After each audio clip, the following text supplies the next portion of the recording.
Good morning, everyone. I've got some stuff to do this morning, but I wanted to touch base.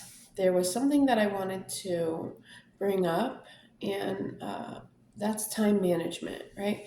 Time management is really important, no matter what it is that you're trying to make happen in your life, whether it's like getting the kids to school or getting to work on time.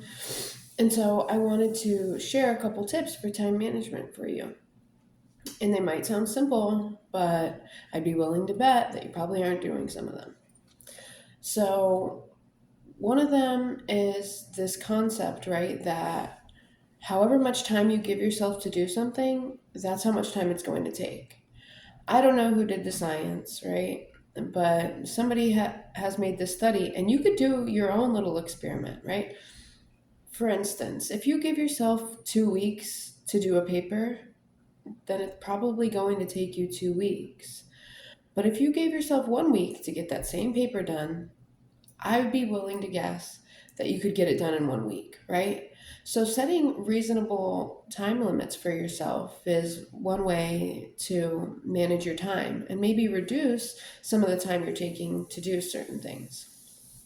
Another tip that I wanted to bring up is it's called eating the frog. Some of you might have heard of this, or maybe heard of it and tried it or forgot about it. But the concept is if you have something that's particularly daunting or difficult or important to do in a day, to eat the frog, which is get that done first, right? Just knock it out. And then you don't have to spend the rest of the day with it looming over your head. I need to do this. I need to get back to this. I've been meaning to accomplish this thing. So eating the frog, that's one I particularly like. To-do lists are also very important to me for managing my time. It just helps me see in black and white. It takes an extra couple minutes a day, all the things I need to get done. And as I've shared in previous videos, it helps me to feel accomplished. And the beautiful thing about a to-do list is you don't have to beat yourself up if you don't get the things on the list done for the day. You can just transfer anything that wasn't fulfilled to the next day's list, and those lists never end, right? You can always add other things onto your list. Setting alarms is a great reminder. Life gets so busy and hectic. It's easy to lose track of time. And speaking of losing track of time, a really great tactic if you have a big task that needs to be handled.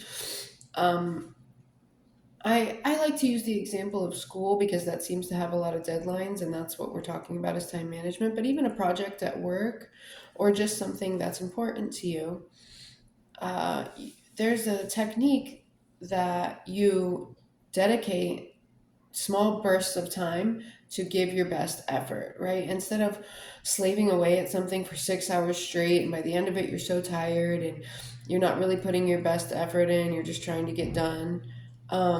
One technique is to work in 25-minute bursts, and give yourself 5 minutes to go ahead and just take a break, take a breath, stretch, walk around, and then after you do that 3 times, right? 25 minutes, 25 minutes, 25 minutes.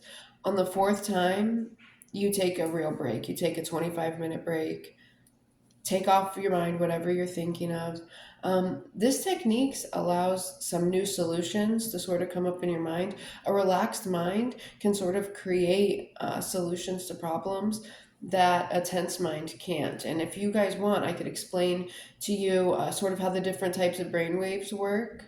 Just let me know, and I could try to give you some information. It helps me to know that, okay, I'm in like high beta right now, right? So my mind's not stopping. That's all I have for this morning. Like I said, I've got some stuff to do, but I hope this helps.